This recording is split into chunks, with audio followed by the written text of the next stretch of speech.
ओम श्री विष्णवे नमः। आज के इस वीडियो में आपको जानकारी मिलने वाली है मोक्षदा एकादशी व्रत के पारण के बारे में।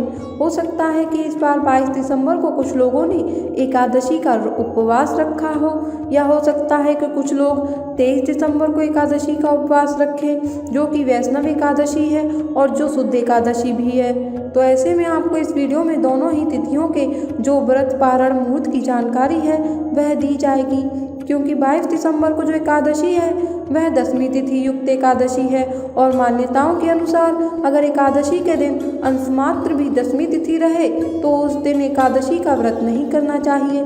लेकिन फिर भी लोग उस तिथि में उपवास करना ज़्यादा सही समझते हैं जिस दिन सारा दिन एकादशी रहती है। तो ऐसे में सबसे पहली बात तो आपको यह जानना जरूरी है कि वैष्णव संप्रदाय के जो लोग हैं वह केवल वैष्णव एकादशी का ही व्रत रखते हैं। अगर उस दिन द्वादशी तिथि भी पूरा दिन हो और एकादशी थोड़ी देर के लिए भी हो तो उस तिथि में एकादशी का उपवास रखना ज़्यादा शुभ माना जाता है। लेकिन बाकी जो स्मार्ट जन है वह 10वीं तिथि एकादशी का व्रत रख सकते हैं। हालांकि एकादशी के नियमों के अनुसार, मान्यताओं के अनुसार ऐसा ही कहा जाता है कि 10वीं तिथि एकादशी का उपवास रखने से व्रत का पूर्ण फल प्राप्त नहीं होता है। इसलिए आगे से आप जब भी एकादशी का व्रत रखें तो आप पहले यह जरूर जान लें कि एकादशी तिथि कब से प्रारंभ हुई है और कब समाप्त होगी। और व्रत पारण के दिन सुबह के समय कहीं हरिवासर का समय तो नहीं रहने वाला है, क्योंकि देखिए जिन लोगों ने भी 22 दिसंबर को एकादशी का उपवास रखा है तो वह 23 दिसंबर को सुबह के समय व्रत नहीं खोल सकते और मध्याह्न के समय यानी कि 11 बजे से लेकर 1 बजे के बीच में भी एकादशी का व्रत नहीं खोला जाता है। सुबह के समय हरिवासर का समय होगा, तो ऐसे में जो एकादशी व्रत की अवधि है वो बहुत ज़्यादा लंबी हो जाती है और आमतौर पर देखा जाए तो केवल 24 घंटे के लिए ही एकादशी का व्रत रखा जाता है। तो जैसे कि द्वादशी तिथि प्रारंभ होगी 23 दिसंबर शनिवार की सुबह 7:12 से और समाप्त हो जाएगी 24 दिसंबर रविवार की सुबह 6:24 पर। तो जिन लोगों ने 22 दिसंबर शुक्रवार को एकादशी का उपवास रखा है वह 23 दिसंबर शनिवार को अपना व्रत खोल सकते हैं दोपहर 1:23 से लेकर 3:27 के बीच में, क्योंकि हरिवासर का समय सुबह के समय रहेगा। हरिवासर के समय एकादशी का व्रत भूल से भी नहीं खोलना चाहिए। 23 दिसंबर को वैष्णव एकादशी है। जो लोग 23 दिसंबर को एकादशी का उपवास रखेंगे वो 24 दिसंबर रविवार को सुबह अपना व्रत खोल सकते हैं 7:11 से लेकर 9:15 के बीच में। अब यहाँ पर एक और बात मैं आपको बता दूं कि 24 दिसंबर को जिस समय आप व्रत खोलेंगे उस समय त्रयोदशी तिथि लग गई होगी। लेकिन यह भी एकादशी का एक नियम है कि अगर द्वादशी तिथि समाप्त हो गई हो और व्रत पारण का मुहूर्त अगले दिन सुबह ही प्राप्त हो रहा हो तो सुबह को त्रयोदशी तिथि के प्रथम पहर में भी एकादशी का व्रत खोल लिया जाता है। उससे आपको कोई दोष भी नहीं लगता। इसलिए आपको सुबह का जो समय बताया गया है आप उसी समय में अपना व्रत जरूर खोल लें। उसी समय में आप जो भी दान इत्यादि है वो कर लें और हमेशा जो व्रत है वह सुबह सूर्योदय के बाद ही खोला जाता है।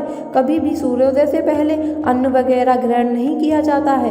अक्सर ऐसा होता है कि एकादशी की तिथि 2 दिन तक होती है, तो हमारे वीडियो में आपको हर बार जो भी एकादशी है उसकी तिथि और शुभ मुहूर्त व पारण की सही जानकारी दी जाती है। अगर आपको चैनल पर दी गई जानकारी पसंद आती हो तो आप हमारे चैनल को सब्सक्राइब जरूर कर लीजिएगा। अब जाने व्रत पारण की विधि के बारे में। तो जैसा कि एकादशी का व्रत हम बहुत नियमों के साथ रखते हैं, कोई भूल चूक ना हो जाए इस बात का भी पूरा ध्यान रखते हैं। तो व्रत खोलते समय भी हमें उसी तरह कई बातों का ध्यान रखना होता है कि एक तो पारण का शुभ मुहूर्त ना बीत जाए, दूसरा पारण करते समय हमसे कोई गलती ना हो जाए, पारण करते समय क्या भोग लगाएं यह सबसे खास बात होती है। तो देखिए भगवान जी को हमेशा शुद्ध सात्विक भोजन का ही भोग लगाया जाता है।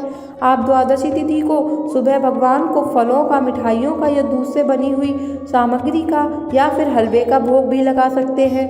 इन सब के अलावा आप दाल, सब्जी, रोटी आदि का भोग भी भगवान को लगा सकते हैं, लेकिन उसमें लहसुन प्याज का इस्तेमाल नहीं करना चाहिए। जहाँ तक हो सके सुबह के समय में सेंधा नमक का प्रयोग कर सके तो अच्छी बात है। इस सब के अलावा आप पंचामृत का भोग भी भगवान को अर्पित कर सकते हैं। और ध्यान रखें कि भोग आप चाहे कुछ भी लगा रहे हों, शुद्ध सात्विक भोजन का या फलों का, मिठाइयों का, साथ में आप तुलसी जल जरूर रखें। अगर तुलसी दल भोग में नहीं है तो फिर भगवान आपका भोग स्वीकार नहीं करेंगे, चाहे आप 56 भोग ही क्यों न लगाएं, भगवान उस भोग को बिल्कुल भी स्वीकार नहीं करते।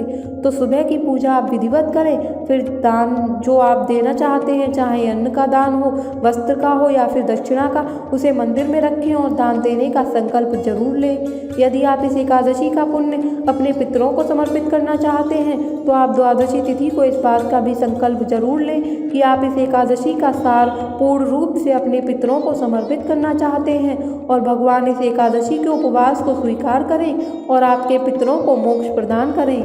फिर भगवान का विधिवत पूजन करके, चंदन का तिलक लगाकर, पीले फूल अर्पित करके, धूप दीप जलाकर, अगर संभव हो तो इस दिन भी एकादशी व्रत की कथा पढ़नी या सुननी चाहिए।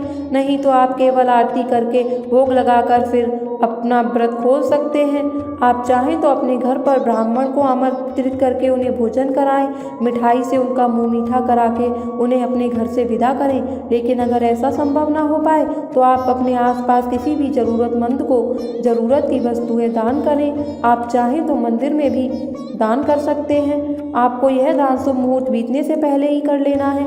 उसके बाद आप भगवान को भोग लगाएं और भोग लगाने में जो भी चीज़ का आपने इस्तेमाल किया है उसी को प्रसाद रूप में खुद भी ग्रहण करें। लेकिन सबसे अच्छा यही रहेगा कि आप मीठा ग्रहण करके ही अपना व्रत खोलें। चाहे तो आप फलों का या फिर मिठाइयों का सेवन कर सकते हैं। अगर आपके पास कुछ ना हो तो आप शक्कर का भोग लगाकर खुद शक्कर से अपना व्रत खोल सकते हैं। लेकिन आपको तुलसी दल साथ में ज़रूर अर्पित करना है।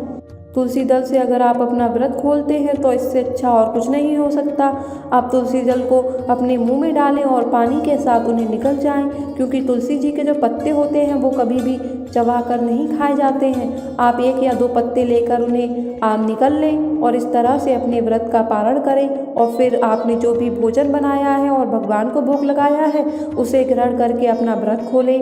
एक नियम ये भी है कि बिना दान किए आप कभी भी एकादशी का व्रत नहीं खोल सकते। आप चाहें तो गौ माता को रोटी, भोजन, फल आदि खिलाकर अपना व्रत खोल सकते हैं। अगर ये भी संभव ना हो पाए तो आप काली चींटियों को आटा और शक्कर मिलाकर डाल सकते हैं या फिर चिड़ियों के लिए अपने घर की छत पर भोजन, फल आदि रखकर अपना व्रत खोल सकते हैं। व्रत तभी पूर्ण माना जाता है जब आप व्रत को नियमानुसार खोलते हैं, क्योंकि एकादशी व्रत के खोलने का जो नियम है उनमें सबसे पहला है विधि विधान से पूजा करना और दान देना। उसके बाद ही शुद्ध सात्विक भोजन से या फलों से आप अपना उपवास खोल सकते हैं। द्वादशी तिथि को भी तुलसी जी की पूजा जरूर करनी चाहिए। 1 लोटा जल सुबह तुलसी जी के पौधे में अर्पित करना चाहिए। तुलसी जी के पौधे में भी आप फल या मिठाई अर्पित करें और पूजा करने के बाद हटा लें और उसे प्रसाद रूप में सभी लोगों में बांटें। ऐसा कहते हैं कि जिस घर में एकादशी के दिन खास तौर पर तुलसी जी की पूजा होती है वहाँ भगवान विष्णु स्वयं साक्षात निवास करते हैं और माता लक्ष्मी का भी उस घर में वास हो जाता है। तो यह थी एकादशी व्रत के पारण की जानकारी। अगर आपको यह जानकारी पसंद आई हो तो सबसे पहले तो वीडियो को लाइक ज़रूर करिएगा और अगर आपने अब तक हमारे चैनल को सब्सक्राइब नहीं किया है तो हमारे चैनल को सब्सक्राइब ज़रूर कर लीजिएगा।